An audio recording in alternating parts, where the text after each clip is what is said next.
നമസ്കാരം. വളരെ നാളുകൾക്ക് ശേഷമാണ് ഞാനൊരു വീഡിയോ റെക്കോർഡ് ചെയ്യുന്നത്.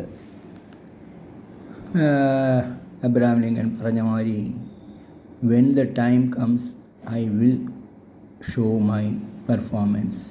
സമയം വരട്ടെ, ഞാൻ അപ്പോൾ എൻ്റെ പെർഫോമൻസ് കാണിക്കാം എന്ന് അബ്രഹാം ലിങ്കൺ സാറ് പറഞ്ഞൊരു സമയം ഞാൻ ഓർക്കുന്നുണ്ട്. ആ രീതിയിൽ നോക്കുമ്പോൾ സമയം വന്നിരിക്കുന്നു നിങ്ങളെല്ലാം അഭിമുഖീകരിച്ച് സംസാരിച്ച് തുടങ്ങാൻ. അതായത് എല്ലാവരും പഠിപ്പിക്കുന്നുണ്ട്, നന്നായി ട്രെയിൻ ചെയ്യുന്നുണ്ട്. നിങ്ങൾ ഈ ട്രെയിനിങ്ങിൽ നിറയെ കാര്യങ്ങൾ പഠിച്ചു വെച്ചിരിക്കുന്നു. പക്ഷേ ഇപ്പം നിങ്ങളുടെ ബിസിനസ് നിങ്ങൾ PhD-കാരല്ലേ എന്ന് മാത്രമാണ് എനിക്കൊരു ക്വസ്റ്റ്യൻ ഉള്ളൂ. കാരണം നിങ്ങളുടെ തൊഴിലാളികളെ പഠിപ്പിക്കണം. കാരണം ട്രെയിനിങ് കൊടുക്കേണ്ടത് തൊഴിലാളികൾക്കാണ്. തൊഴിലാളികളാണ് എക്സിക്യൂഷൻ പാർട്ട് നോക്കുന്നത്. ഇനിയോ ഞാൻ അതിലേക്ക് കടക്കാൻ ഉദ്ദേശിക്കുന്നില്ല. എനിക്കൊന്നേ പറയാനുള്ളൂ, പണം പണം പണം. ഇത് ഉണ്ടാക്കാൻ വലിയ ഒരു പരിപാടിയൊന്നുമല്ല. ഇത് വളരെ എളുപ്പമായിട്ട് നമുക്ക് സമ്പാദിക്കാൻ പറ്റും. നിങ്ങൾ എന്ത് ചെയ്യണം എന്ന് വെച്ച് കഴിഞ്ഞാൽ, നിങ്ങൾ വന്ന് ഇനി സ്വന്തമായിട്ട് ഒരു കോൺഫിഡൻസ് നിങ്ങളിൽ ഉണ്ടാകണം. നമ്മൾ പറയുമ്പോൾ ഒരു ചെറിയ കാര്യം കൂടെ പറയാൻ ഉദ്ദേശിക്കുകയാണ്. ഞാൻ വന്ന് എൻ്റെ സ്കിൽ സെറ്റ് ഓൾമോസ്റ്റ് ഞാൻ 24 ഇൻഡസ്ട്രിയിൽ 37 വർഷം വർക്ക് ചെയ്ത്, അതുകൊണ്ട് എനിക്ക് എൻ്റെ സ്കിൽ സെറ്റ് ഞാൻ നേടിയിട്ടുണ്ട്. ആ നേടിയത് വന്ന് ഞാൻ നിങ്ങൾക്കെല്ലാവർക്കും ഷെയർ ചെയ്യും. പക്ഷേ ₹1 പോലും ഞാൻ നിങ്ങളോട് ഈടാക്കാൻ പോകുന്നില്ല. ഞാൻ അതുമാതിരി വെബിനാറിലും ഉണ്ടാകില്ല. ഞാൻ വെബിനാർ കണ്ടക്ട് ചെയ്യില്ല. എനിക്കറിയുന്ന കാര്യം ഞാൻ എൻ്റെ വീഡിയോ വഴി അവതരിപ്പിക്കാൻ മാത്രമാണ് ഞാൻ ഉദ്ദേശിക്കുന്നത്. ഇതുവഴി എന്തെങ്കിലും നിങ്ങൾക്ക് നേട്ടം കിട്ടിയാൽ that is only a God's gift. ദൈവം നമ്മളെല്ലാവരെയും ക്രിയേറ്റ് ചെയ്തിരിക്കുന്നത് വിത്ത് ക്രിയേഷൻ ഇൻസൈഡ് അസ്. നമ്മൾ എല്ലാവർക്കും ഒരു ക്രിയേറ്റീവ് പവർ ഉണ്ട്. ആ പവർ പലരും ഉപയോഗിക്കുന്നു, പലരും ഉപയോഗിക്കുന്നില്ല എന്ന് മാത്രമേ ഉള്ളൂ. ഉപയോഗിച്ചവർ രക്ഷപ്പെടുന്നു, അവർ പൈസ ഉണ്ടാക്കുന്നു, കാറ് വാങ്ങണം. ഇത് കണ്ട് പാവപ്പെട്ടവൻ പറയാൻ പാടില്ല, അവരെല്ലാം പണക്കാർ. തീർച്ചയായും നമ്മളെല്ലാവരും പണക്കാരാക്കാനായിരുന്നു ദൈവം ചിന്തിച്ചിരിക്കുന്നത്. അതുകൊണ്ടാണ് ആ ക്രിയേറ്റീവ് പവർ നമ്മൾക്ക് തന്നത്. പക്ഷേ നമ്മളത് ഉപയോഗിക്കാത്തത് മറ്റുള്ളവരെ വന്ന് കുറ്റം പറയുന്നതിൽ അർത്ഥമില്ല. അതുകൊണ്ട് എല്ലാവരും ദൈവത്തിൻ്റെ മുന്നിൽ ഒന്നാണ്. പൂവർ പീപ്പിൾ തന്നെയാണ്. അതിന് നമ്മൾ റിച്ച് ആവണം എന്നല്ലാതെ പൂവർ വേറെ റിച്ച് വേറെ ഇല്ല. ദൈവത്തിൻ്റെ മുന്നിൽ എല്ലാം പൂവറാണ്. ഇനി അതിലേക്ക് കൂടുതൽ നമ്മൾ അങ്ങോട്ടേക്ക് പോകേണ്ട ആവശ്യമില്ല ദൈവിക കാര്യങ്ങൾക്ക്. പക്ഷേ ഒരു കാര്യം തീർച്ചയായിട്ടും ഉറപ്പാണ്, ജെനീസസ്, ബൈബിളിൻ്റെ ഫസ്റ്റ് ബുക്ക് ജെനീസസും പിന്നീട് ഖുറാനും ഭഗവത്ഗീതയും എല്ലാം നമുക്ക് പറഞ്ഞു തരുന്നത് എല്ലാം നല്ല കാര്യങ്ങളാണ്. എല്ലാവരും ഏകോപിച്ച് തന്നെയാണ് സംസാരിച്ചിരിക്കുകയാണ്. ഈ സ്പിരിച്വൽ ബുക്സ് എല്ലാം തന്നെ പറഞ്ഞു തരുന്നതെല്ലാം നല്ല കാര്യങ്ങളും അതിനനുസരിച്ചും അതിൻ്റെ അടിസ്ഥാനത്തിൽ ബിസിനസ് തത്വങ്ങളുണ്ട്. ആ ബിസിനസ് തത്വമാണ് ഞാൻ നിങ്ങൾക്ക് പറഞ്ഞു തരാൻ പോകുന്നത്. പെട്ടെന്ന് പണം ഉണ്ടാക്കണം. യെസ്, ഉണ്ടാക്കാൻ പറ്റുള്ളൂ. എന്തുകൊണ്ട് ഉണ്ടാക്കാൻ പറ്റിക്കൂടാ? അതെന്ത്? നിങ്ങൾ ചെയ്യുന്ന ബിസിനസ്സിൽ 20 വർഷം 30 വർഷമോ നിങ്ങൾ ചെയ്ത ബിസിനസ്സിൽ നിങ്ങളാണ് രാജാവ്. നിങ്ങളെ പഠിപ്പിക്കാൻ വേറെ ആർക്കും കഴിയില്ല. കാരണം നിങ്ങൾ സക്സസ്ഫുള്ളായിട്ട് ഈ 20 വർഷവും 30 വർഷവും നിങ്ങളുടെ ബിസിനസ് നിങ്ങൾ ഉണ്ടാക്കി കഴിഞ്ഞു. അത് ലാഭമോ നഷ്ടമോ എന്നുള്ളത് പിന്നീട്, പക്ഷേ ഉണ്ടാക്കിയിട്ടുണ്ട്. ആ അനുഭവത്തിനെ വെച്ചുകൊണ്ട് ഇംഗ്ലീഷിൽ ഒരു പുസ്തകം എഴുതുക. ആ ഇംഗ്ലീഷിൽ നിങ്ങൾ പുസ്തകം എഴുതുമ്പോൾ ആ പുസ്തകം ലക്ഷക്കണക്കിന് ആളുകൾ വാങ്ങാൻ ഇൻ്റർനാഷണൽ മാർക്കറ്റിൽ കാത്തിരിപ്പുണ്ട്. അത് $30 ഉപയോഗിച്ച് കിൻലെ വഴി വേണമെങ്കിലും നിങ്ങൾക്ക് ബുക്ക് വിൽക്കാൻ, ആമസോൺ പബ്ലിക്കേഷനിലും വിൽക്കാം. പക്ഷേ നിങ്ങൾ നിങ്ങളുടെ ഇൻഡസ്ട്രിയെക്കുറിച്ച് മാത്രം ചിന്തിക്കുകയും ആ ബുക്ക് എഴുതുകയും ചെയ്താൽ 5000 ബുക്ക് വിറ്റ് $20 വെച്ചാൽ തന്നെ ഒരു 50,000 ബുക്കെങ്കിലും ഇൻ്റർനാഷണൽ മാർക്കറ്റിൽ വിൽക്കാൻ കഴിയും. നിങ്ങളൊരു മില്യനെയർ ആകും.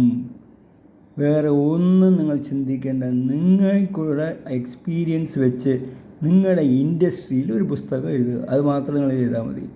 സ്റ്റീൽ ഇൻഡസ്ട്രീസ് ആയിക്കോട്ടെ, FMCG ആയിക്കോട്ടെ, കെമിക്കൽ ഇൻഡസ്ട്രീസ് ആയിക്കോട്ടെ, ഇതിലെല്ലാം നിങ്ങളെമാതിരി മറ്റുള്ളവർക്ക് അനുഭവമില്ല. അതുകൊണ്ട് അങ്ങനത്തെ ഒരു ഇൻഡസ്ട്രി ആരംഭിക്കുന്നവരോ അല്ലെങ്കിൽ പ്രതിസന്ധിയിലിരിക്കുന്നവർക്കോ നിങ്ങളുടെ പുസ്തകം അവർ തീർച്ചയായിട്ടും വായിച്ചിരിക്കും. നിങ്ങൾക്കതുകൊണ്ട് പൈസയും ലഭിക്കും. ദിവസവും നിങ്ങൾക്ക് നോക്കേണ്ടത് ഒന്ന് മാത്രമേ ഉള്ളൂ, എത്ര പണം വന്നു എന്നുള്ളത്.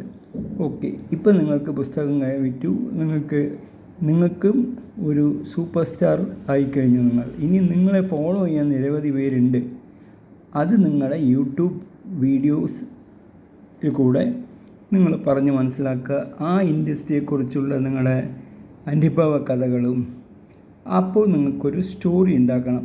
ഞാനിതിങ്ങനെ ആരംഭിച്ചത് എൻ്റെ ജീവിത കഷ്ടപ്പാടായിരുന്നു എന്നും ഞാൻ ഒരുപാട് കഷ്ടപ്പെട്ടിട്ടാണ് ഞാനിതിൽ മുന്നിട്ട് വന്നത് എന്ന് പല കഥകളും. കഥ തന്നെയാണ് വിൽപ്പനയ്ക്ക് ഈസി. സോ നമ്മളെ പണ്ട് മുതലേ അമ്മമാർ മുത്തശ്ശിമാർ പഠിപ്പിക്കുന്നത് കഥകളായിരുന്നു. അതുകൊണ്ട് കഥയാണ് എല്ലാവർക്കും ഇഷ്ടം. ഈ കഥ നന്നായി പറയുകയാണെങ്കിൽ തീർച്ചയായിട്ടും നിങ്ങളുടെ വീഡിയോസ് നന്നായി വ്യൂസ് കിട്ടും. അതുവഴി നിങ്ങൾ അടുത്ത സ്റ്റെപ്പിലേക്ക് പോകുന്നത്. ഇനി വെബിനാർസ് ഞാൻ കണ്ടക്ട് ചെയ്യാൻ പോകുന്നത് എൻ്റെ ഇൻഡസ്ട്രിയിൽ. ആർക്കെല്ലാം താല്പര്യം രജിസ്ട്രേഷൻ ചെയ്യൂ, വെബിനാർസിലെ പങ്കുകൊള്ളൂ. അങ്ങനെ നിങ്ങളുടെ ഇൻഡസ്ട്രിയെക്കുറിച്ച് കുറേ ആൾക്കാരെ നിങ്ങൾക്ക് ഡെവലപ്പ് ചെയ്തെടുക്കാൻ പറ്റും. പിന്നീട് നിങ്ങൾക്ക് 1-to-1 കൺസൾട്ടേഷൻ ആരംഭിക്കാൻ പറ്റും. അങ്ങനെ പല കാര്യങ്ങളും നിങ്ങളുടെ ഇൻഡസ്ട്രിയിൽ as A PhD in your business നിങ്ങൾക്ക് ചെയ്യാൻ കഴിയും. ഇതാണ് ദൈവവും നിങ്ങളോട് പറഞ്ഞിരിക്കുന്നത്. ക്രിയേറ്റീവ് നിങ്ങൾക്ക് ഞാൻ തന്നിട്ടുണ്ട്. ആ ക്രിയേഷൻ നിങ്ങൾ ഉപയോഗിച്ചു, പക്ഷേ അത് മറ്റുള്ളവർക്കും കൂടെ ഷെയർ ചെയ്തോളൂ എന്ന് പറഞ്ഞത്. അതുകൊണ്ടാണ് ഞാൻ നിങ്ങളോട് പറയാൻ ആഗ്രഹിക്കുന്നത്. ഒരു ചെറിയ അനുഭവങ്ങൾ മാത്രമാണ് ഞാൻ പങ്കുവെക്കുന്നത്. അതുകൊണ്ട് ഞാൻ പറയുന്നത്, ഞാനും ഇത് വന്നിട്ട് എനിക്ക് കിട്ടിയ ഒരു നോളേജ് എന്നുള്ളതല്ല പറയാൻ പറ്റില്ല. എനിക്ക് കിട്ടിയ ഒരു ഇൻഫർമേഷൻ ഞാൻ നിങ്ങളോട് ഷെയർ ചെയ്യണം. അതുകൊണ്ട് തീർച്ചയായിട്ടും ഇതേ രീതിയിൽ നിങ്ങൾ ഫോളോ അപ്പ് ചെയ്യുക. അങ്ങനെ നിങ്ങൾ രക്ഷപ്പെട്ടാൽ ദൈവത്തിനോട് നന്ദി പറയുക. എനിക്ക് അത് മാത്രമേ പറയാനുള്ളൂ. ഞാൻ ഇതുവഴി ഒരു പൈസ പോലും സമ്പാദിക്കാൻ ഉദ്ദേശിക്കുന്നില്ല. എൻ്റെ ഒറ്റ ചിന്ത ലൈഫിലെ ഒന്നേ ഉള്ളൂ, save millions globally from cancer. ഇതായിരിക്കും എൻ്റെ മെയിൻ പോയിൻ്റ്. ഞാൻ സംസാരിച്ചിരിക്കുന്നതും ഞാൻ ചെയ്തുകൊണ്ടിരിക്കുന്നതും ചെയ്യാൻ പോകുന്നതും. സോഷ്യൽ മീഡിയയിൽ ഇതേക്കുറിച്ച് ഞാൻ എഴുതിയിട്ടുണ്ട്. അത് മാത്രമേ ഞാൻ ചെയ്യുന്നുള്ളൂ. ഇത് എൻ്റെ ഒരു വീഡിയോ എന്ന് പറയുന്നത് എനിക്ക് കിട്ടുന്ന അനുഭവങ്ങൾ മറ്റുള്ളവർക്ക് ഞാൻ തരുന്നു എന്ന് മാത്രമേ ഉള്ളൂ. അല്ല, ഞാനൊരു ട്രെയിനറാകാൻ ഉദ്ദേശിക്കുന്നില്ല. അങ്ങനത്തെ ഒരു കണ്ടക്റ്റിംഗ് പ്രോഗ്രാം എൻ്റെ ഭാഗത്തുനിന്ന് ഉണ്ടാകില്ല. അങ്ങനെ ഒരു പരിപാടിയും ഉണ്ടായില്ല. എനിക്ക് ചെയ്യാൻ കഴിയുന്നത് ഏതെങ്കിലും ഗ്രാമത്തിൽ പോയി 100 ക്യാൻസർ പേഷ്യൻറ്റിനെ രക്ഷപ്പെടുത്താൻ എന്ത് ചെയ്യാൻ പറ്റും. അതിന് ഞാൻ പണം വാങ്ങിക്കണമില്ല. കാരണം ഞാൻ പാവപ്പെട്ടവനാണ്, എന്നും പാവപ്പെട്ടവനായി തന്നെ ജീവിച്ചു. ഇനി ഞാൻ പണക്കാരനാകാനല്ല ഉദ്ദേശിക്കുന്നത്. അങ്ങനെ മരിക്കണ മുമ്പെങ്കിലും കുറേ ലക്ഷങ്ങൾക്ക് ഈ ക്യാൻസർ പേഷ്യൻസിനെ രക്ഷപ്പെടുത്തുക, എന്തെങ്കിലും ചെയ്ത് ഇന്ത്യയിൽ കൊണ്ടുവന്ന് ആഫ്രിക്കൻ ആൾക്കാരോ മറ്റുള്ള രാജ്യത്തുള്ള ആൾക്കാരോ.